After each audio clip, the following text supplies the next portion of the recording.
Hey guys, my name is Shrish. So OnePlus finally unveiled the OnePlus Nord.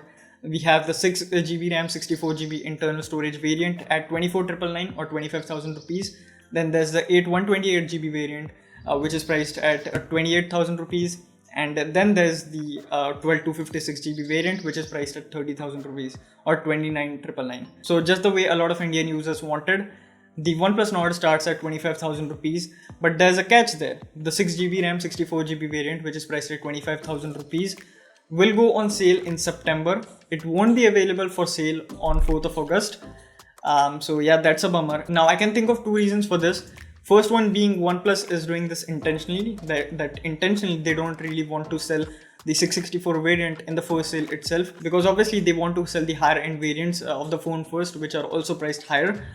Because of course there is a lot of excitement around this phone, and a lot of people cannot really wait for an entire month to get the 664 GB variant or the cheapest OnePlus Nord variant out there. Of course those who are going to wait will wait, of course. But yeah, if I give you my personal example, I personally wanted to get the 664 variant or the cheapest variant available, but I won't be able to get that because I want to buy the OnePlus Nord in the first sale itself, because of course I want to buy the phone for reviewing. And the other reason that I can think of is OnePlus had a last minute change of plan. So based on a lot of surveys that OnePlus conducted on Amazon and Instagram, OnePlus did conclude that most Indian users want the phone to be priced at 25,000 rupees, which probably wasn't in their initial plans. They did not really plan to launch the OnePlus Nord as cheap as 25,000 rupees. But then during their marketing campaign, they did conclude that most people want the OnePlus Nord to be priced at 25,000 rupees, and the only practical solution to achieving that for OnePlus was to launch a 6 GB RAM variant. So yeah, it can be that the production for 664 GB variants began pretty much very late as compared to the 128 and 12,256 GB variant. So yeah, of course these are just my assumptions, doesn't mean they're true, but yeah, the way I think it, the reason may be either of these two. Anyways, if we talk about OnePlus Nord and the price at which it comes for, there are two ways to look at it depending on the kind of user you are.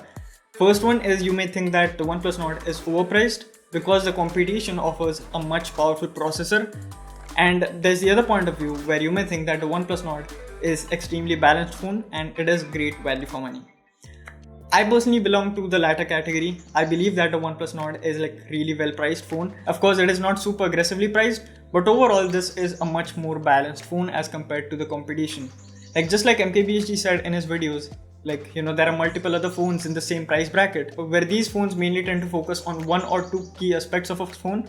Mainly it is the performance, and the other aspects of the phone mainly turn out to be mediocre. For example, the software, the cameras, the display, and the bunch of other stuff. So on the other end, there's the OnePlus Nord, which doesn't really have a super powerful processor in this particular price segment, or the best in class processor in this particular price segment, but it is not really that bad either. There won't be a lot of difference in your day-to-day usage, to be honest. And just like Carl Pei himself admitted, as long as you're not going to do a lot of graphic intensive tasks on the phone, you won't really notice any difference between OnePlus 8 and the OnePlus Nord. The time and the technology is finally ready, so that now with the 700 series we're able to deliver that same experience. So when you're scrolling through the OnePlus Nord, you won't actually be able to tell which platform you're on. All the animations, all the optimizations, we've kind of taken from the 800 series and brought to the 700 series. I'm sure that when they use it for the first time, they won't really be able to tell what that it's not an 800 series chipset.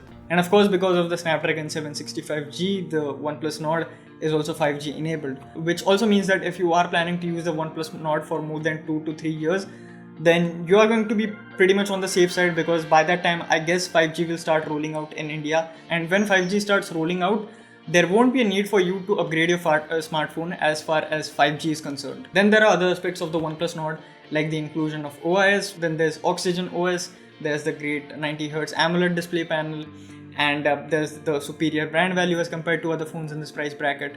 So overall, OnePlus Nord as a phone is much more balanced for 25,000 rupees. Of course, if you are planning to buy the phone for the sake of gaming, then no, this is not a phone you should be going for. If gaming is a priority, there are bunch of other phones. There's the Realme X2 Pro, which is not really that bad at all.